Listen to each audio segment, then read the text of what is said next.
Chào tất cả các bạn nha. Thì bây giờ sau việc cái công ty ở Việt Nam á, thì mình nghĩ rằng là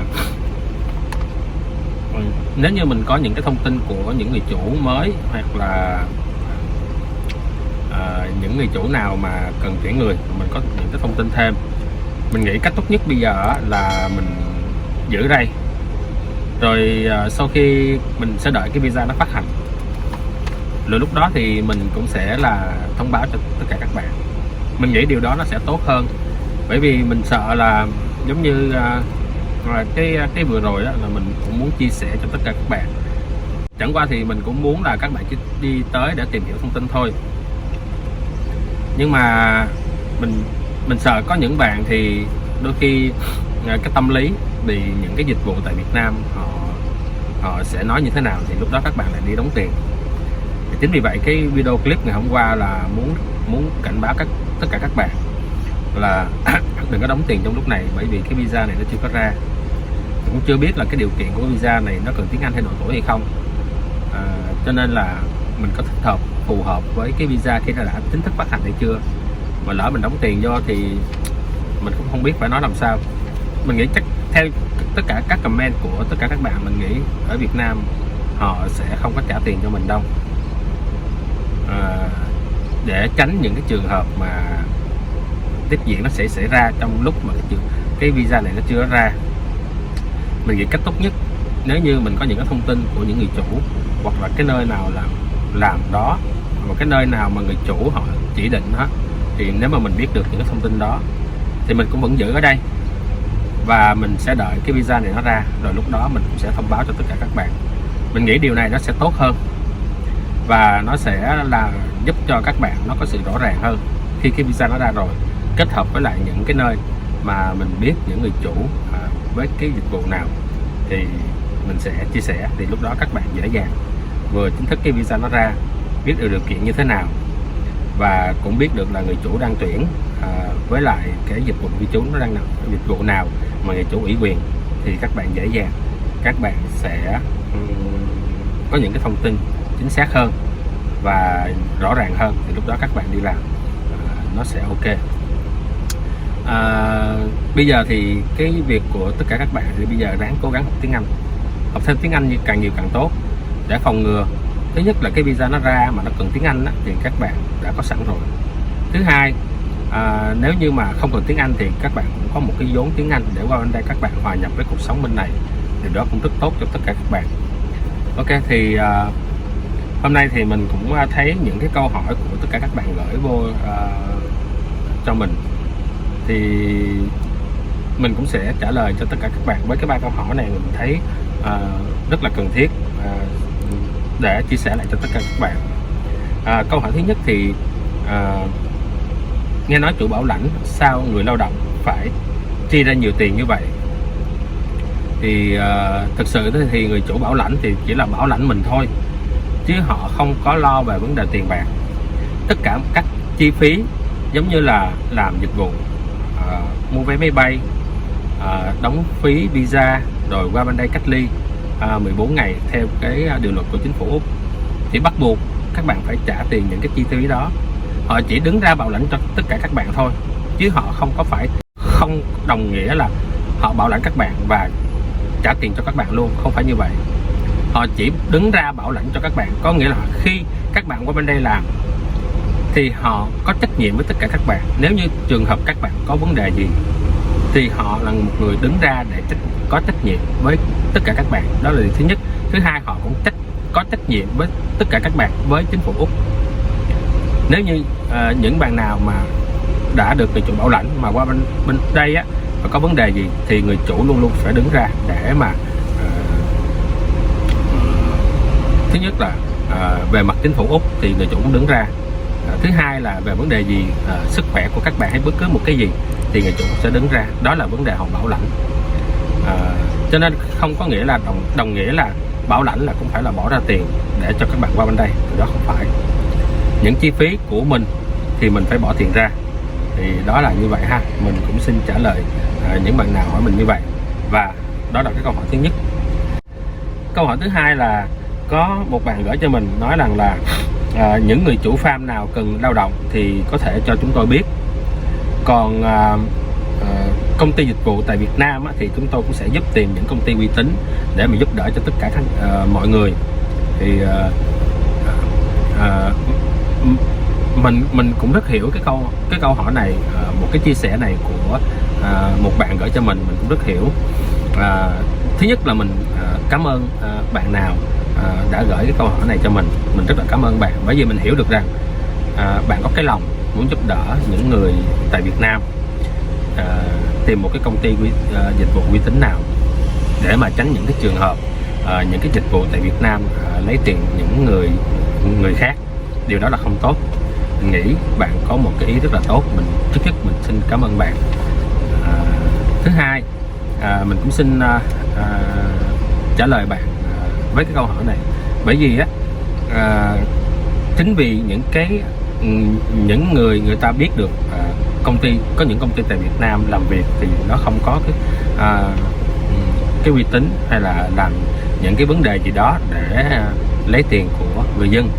Chính vì những người chủ họ biết được điều này, cho nên họ càng muốn họ lựa chọn, họ càng muốn họ tìm hiểu, và họ càng muốn họ có những cái công ty nào uy tín mà họ thấy điều đó là uy tín và phù hợp với họ, hoặc những cái công ty nào mà trước đây họ đã từng làm, hoặc những luật sư nào trước đây đã từng làm việc với họ trong cái vấn đề pháp lý về nông trại, trong những cái vấn đề mà trước đây họ đã từng tuyển người và qua cái văn phòng luật sư đó, cũng như là trong những trước đây họ đã từng tuyển, không phải là bây giờ họ tuyển những cái nước ASEAN mà sắp sửa đâu, mà trước đây là họ cũng đã từng tuyển những người ở những cái quốc đảo Thái Bình Dương, thì họ cũng phải nhờ qua một cái văn phòng luật sư di trú, thì đã có cái sự là hợp tác lâu rồi. Chính vì vậy thì họ tin tưởng nơi cái dịch vụ đó họ làm. Và sau này nếu như trường hợp mà Việt Nam sẽ đi trong cái đợt 2 mà họ bắt đầu họ tuyển tại Việt Nam, thì họ cũng qua cái công ty mà trước đây đã từng làm việc với họ rồi. Mình nghĩ rằng là những người chủ nào họ cũng đều có một cái công ty riêng của họ, hoặc là những cái luật sư riêng của họ, thì họ đều nhờ hoặc đều thông qua những cái văn phòng luật sư đó để mà làm giấy tờ để mà tuyển người tại Việt Nam. Thì mình nghĩ rằng là họ đã có một cái quá trình làm việc lâu rồi. Bên cạnh đó thì có những người chủ mình cũng đã tìm hiểu, mình nói chuyện luôn, thì họ nói là họ cũng đã có những cái công ty của họ, nhưng mà họ vẫn đang đợi cái visa này chính thức phát hành ra. Lúc đó họ cũng sẽ cho mình biết là cái dịch vụ nào tại Úc có văn phòng tại Việt Nam làm, thì mình sẽ biết rồi mình sẽ chia sẻ lại cho các bạn. Cái đó là mình chia sẻ sau. Nhưng mà để mà hỏi một người chủ là anh có cần người tuyển bên Việt Nam không, và em có công ty tại Việt Nam, thứ nhất họ không biết mình là ai. Ngay cả bản thân mình nữa, mình liên lạc với họ mặc dù mình ở bên này, nhưng họ không có biết mình là ai cả. Cho dù bây giờ mình có giới thiệu cái kênh YouTube của mình đi chăng nữa, nhưng mà họ chưa từng làm việc với mình. Cho nên là cái họ đã từng, họ qua một công ty dịch vụ di trú nào đó họ đã từng làm, hoặc là một người thân, một người quen biết, hoặc là một người bạn bè làm ăn chung hay như thế nào đó, họ sẽ tin tưởng người đó hơn là mình. Mặc dầu mình ở bên này, người ta không biết mình là ai, nhưng mà người ta vẫn nói ok, tôi đã có cái công ty của tôi rồi, hoặc là tôi có người bạn tôi có một cái công ty rồi, hoặc là người bạn tôi làm một cái văn phòng luật sư di trú tôi đã có rồi. Có thể họ trả lời như vậy để mà lịch sự trả lời với mình như vậy. Họ không nói là họ không có tin mình, họ không có nói điều đó. Bên đây thì họ không nói điều này, nhưng mà họ rất là lịch sự, họ nói là mình đã có rồi, hoặc là tôi đã có rồi, hoặc anh đã có rồi. Cho nên chính vì vậy là mình rất hiểu những người bên đây họ sẽ suy nghĩ cái gì. Cho nên là mình không bao giờ đề cập tới vấn đề là tôi đã có dịch vụ tại Việt Nam. Mình không bao giờ đề cập tới vấn đề đó, bởi vì mình biết câu trả lời rồi, thì mình không bao giờ hỏi mình hỏi họ như vậy. Bên cạnh đó thì có thể những bạn ở Việt Nam chưa biết được rằng là những cái chuyện gì của người khác làm. Bên đây có một cái gọi là, có thể Việt Nam cũng có, nhưng mà không biết là Việt Nam có hay không. Mình nghĩ là Việt Nam cũng có thôi, nhưng mà những cái việc gì của người khác làm thì mình không bao giờ mình đụng vô, không có liên quan tới mình thì mình không bao giờ đụng, cũng như không bao giờ hỏi. Bởi vì mình biết cái điều đó là điều của người ta. Người ta có làm cái gì thì khi người ta biết mình, người ta ấy mình lắm, người ta có nghĩa là có thiện chí với mình lắm, thì người ta sẽ báo cho mình biết chỗ đó thôi.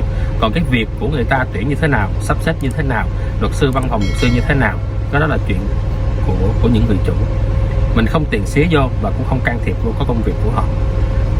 Họ ok mình lắm, họ có lòng với mình lắm thì họ chỉ báo cho mình biết nơi đó thôi.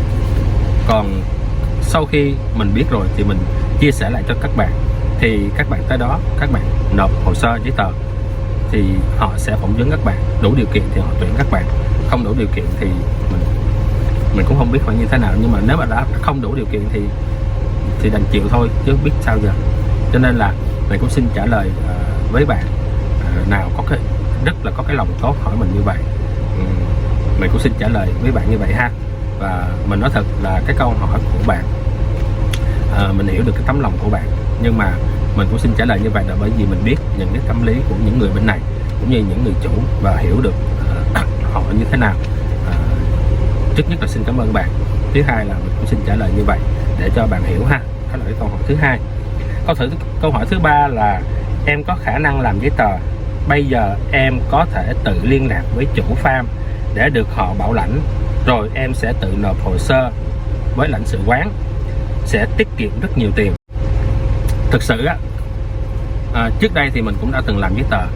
Nói thật, mình cũng đã tự làm giấy tờ, là mình bảo lãnh vợ của mình qua.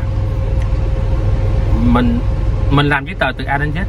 Chỉ có tại Việt Nam á, thì nộp những cái giấy tờ hồ sơ ở tại Việt Nam thì mình nhờ một cái công ty tại Việt Nam làm với những cái giấy tờ để mà nộp vào lãnh sự quán thôi. Còn khi mà qua bên đây rồi, tất cả mọi giấy tờ để mà hoàn tất giấy tờ cho vợ của mình thì bản thân mình tự động làm online với sở di trú.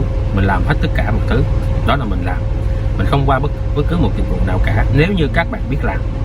Nhưng mà các bạn phải có một cái tài khoản trong cái lãnh sự quán, sở di trú có một cái tài khoản trong sở di trú thì các bạn mới làm được. Bên cạnh đó là có rất nhiều cái điều nó nằm ở trong cái điều luật, các bạn phải đáp ứng tất cả mọi cái điều của lãnh sự quán yêu cầu, của sở di trú yêu cầu.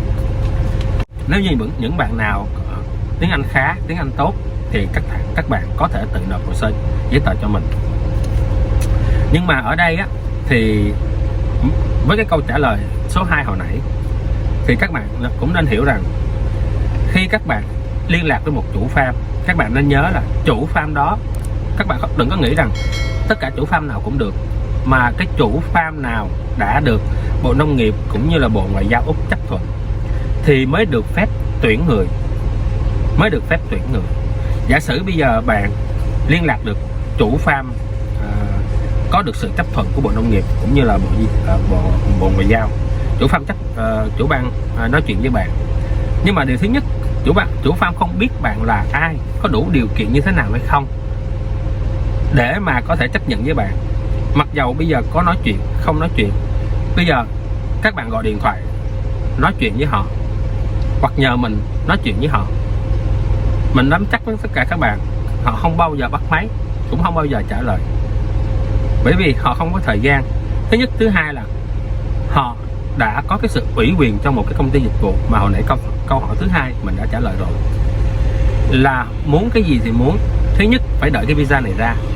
Thứ hai, các bạn muốn qua bên đây đi làm cho họ để được họ bảo lãnh thì các bạn phải nộp hồ sơ vô trong cái dịch vụ di trú mà người chủ ủy quyền.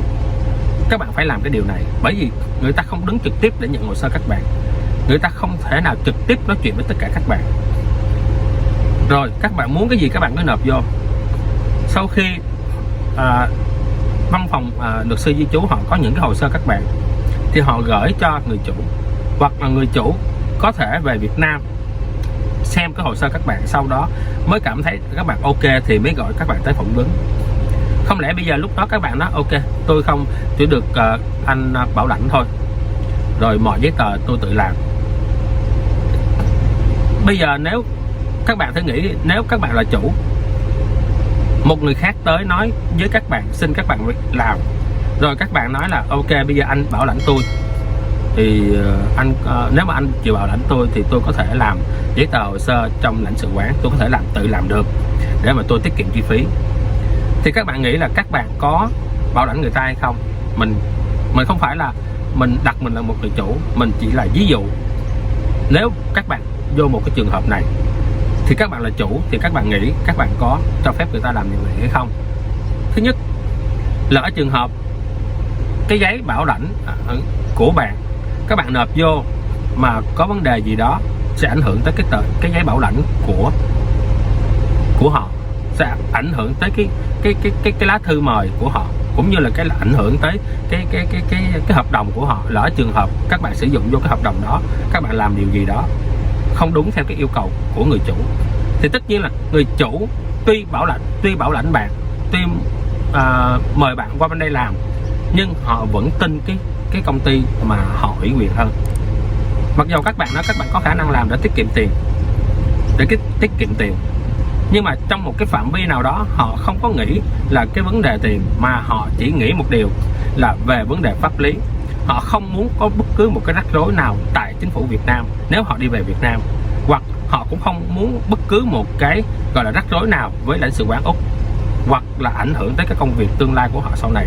Tại vì nếu mà một cái trường hợp nào xảy ra, bất cứ một trường hợp nào xảy ra, thì lỡ trường hợp họ bị cắt những cái giấy tờ, những cái quyền bảo lãnh các bạn, mà ảnh hưởng tới cái hoạt động kinh doanh của người ta sau này, thì người ta sẽ không bao giờ vì một cái điều gì đó mà người ta để ảnh hưởng đến cái việc làm của người ta. Người ta không bao giờ, người ta không vì bạn, người ta không vì một người, người ta không vì 10 người, mà người ta vì những cái gì kinh doanh của người ta. Người ta không vì một cái chuyện này để người ta ảnh hưởng đến cái kinh doanh, cũng như ảnh hưởng tới cái việc tuyển người. Bởi vì không phải là tuyển lần này mà họ tuyển rất là nhiều lần. Chính vì vậy các bạn cũng phải hiểu và thông cảm cho những người chủ. Còn nếu như bạn giả sử như các bạn có thể liên lạc một người chủ nào đó cũng được, và người chủ đó nếu mà quen bạn, họ có thể là ok đứng ra bảo lãnh cho bạn, với điều kiện người chủ đó phải được Bộ Nông nghiệp cũng như là Bộ Ngoại giao approve, cho phép người đó về Việt Nam tuyển người. Thì người chủ đó với bạn ok, thì nếu có quen biết mặt bạn, hoặc là đã từng làm việc với bạn hay như thế nào đó, thì các bạn có thể tự làm. Nhưng nếu trường hợp lỡ các bạn làm mà có vấn đề gì, thì cái đó là các bạn tự nói chung là tự chịu về cái việc xin visa của mình. Nhưng mà mình không phải nếu các bạn đã từng làm, có kinh nghiệm thì cái đó mình không nói. Nhưng mà chỉ một mình bạn, hoặc là hai người hoặc 3 người, nhưng mà hầu hết tất cả mọi người đều không ai biết làm. Bản thân mình cũng đã từng làm, nhưng mà bây giờ nói nếu mà kêu mình làm lại, mình cũng không làm được. Bởi vì thứ nhất là không có thời gian, thứ hai là rất là nhức đầu, nhiều cái rắc rối lắm. Có thể là do lúc đó mình làm về vấn đề bảo lãnh mà ở lại thì vấn đề, cho nên nó có sự rắc rối hay như thế nào thì mình không biết. Là cái visa nông nghiệp này lúc mà xin thì nó sẽ như thế nào thì mình không biết. Nhưng mà mình nghĩ hầu như những người chủ họ không thể nào để cho bất cứ một cái gì nó xảy ra ảnh hưởng tới cái việc mà tuyển người của họ. Nếu như việc tuyển người của họ có vấn đề thì nó sẽ ảnh hưởng tới việc ký kết song phương của Úc và Việt Nam. Đó là điều thứ nhất. Điều thứ hai, sẽ ảnh hưởng đến chính phủ Úc sẽ không cho họ tước cái quyền mà họ tuyển người nữa. Đó là cái thứ hai. Cái thứ ba là sẽ ảnh hưởng tới công việc làm của họ. Bởi vì họ, nếu giả sử họ đồng ý bảo lãnh cho bạn, họ viết cho bạn một cái lá thư mời, rồi bạn lấy cái lá thư mời này, bạn làm một cái điều gì đó mình không biết, hoặc bạn có thể làm cái việc gì đó, hoặc người ta không có biết được bạn là sẽ làm đúng như vậy hay không.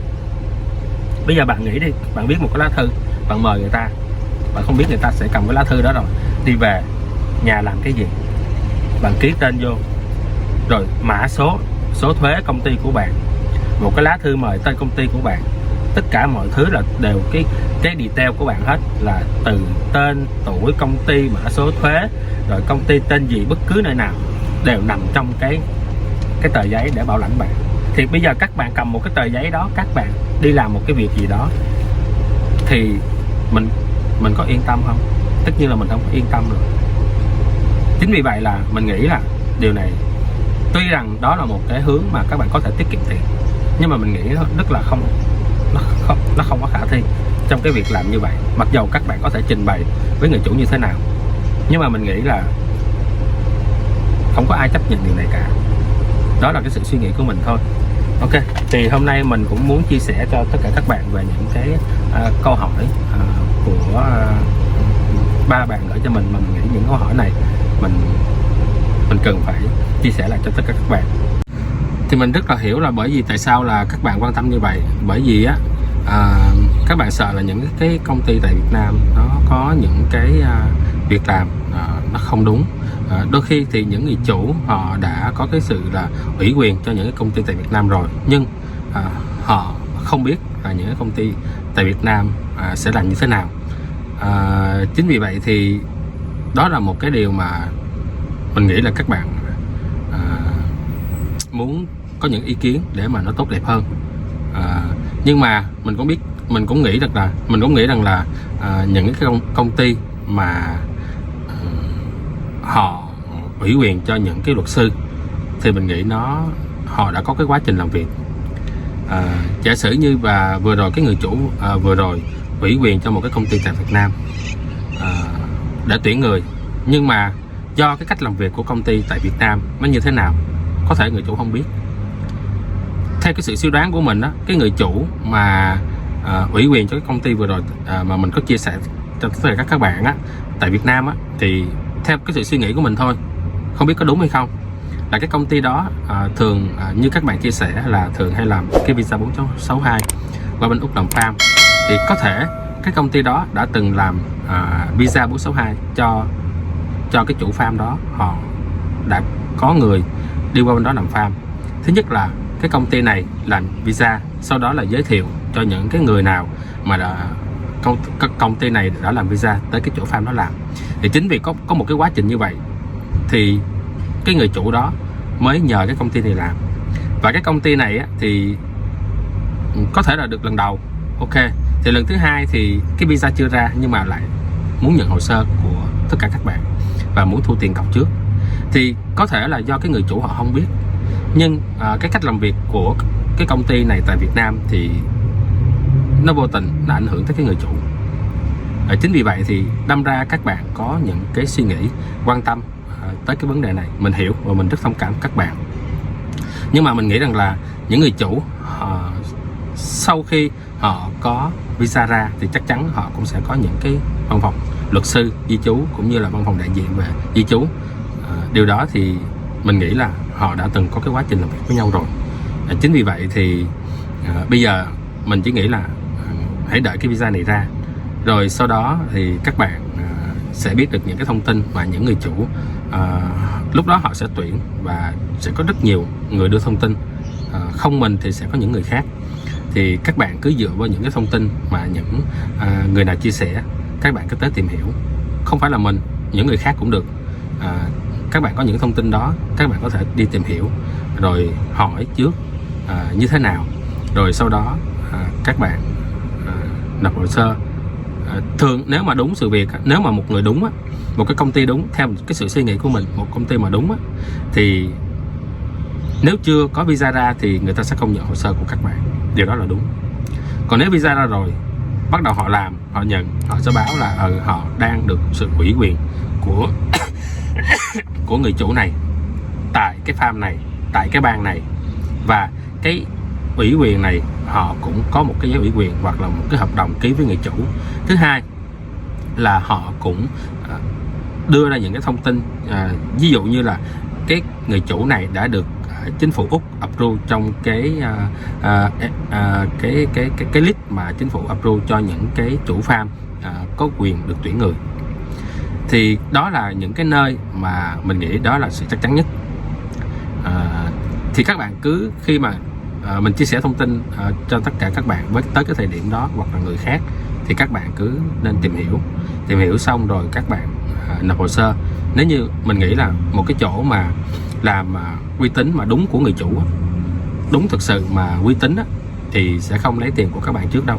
Khi các bạn nộp hồ sơ và các bạn được người chủ phỏng vấn, hoặc là tới khi tiến hành làm hồ sơ sau đó có visa thì các bạn mới đóng tiền. Mình nghĩ đó là như vậy. Thì mình cũng xin chia sẻ những cái suy nghĩ của mình cũng như là những cái câu hỏi của tất cả các bạn, thì mình cũng xin trả lời như vậy.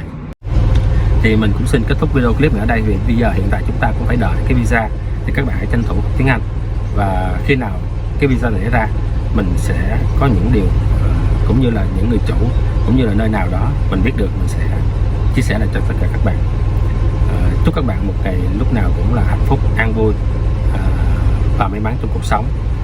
Mà các bạn nên nhớ là tất cả những cái công ty dịch vụ nào hiện tại bây giờ các bạn chỉ là tham khảo, tìm hiểu thôi, đừng làm bất cứ cái gì liên quan đến tiền bạc cả. Ok, thôi mình cũng xin bye bye tất cả các bạn nha. Xin thân ái chào tạm biệt tất cả các bạn nha. Bye bye.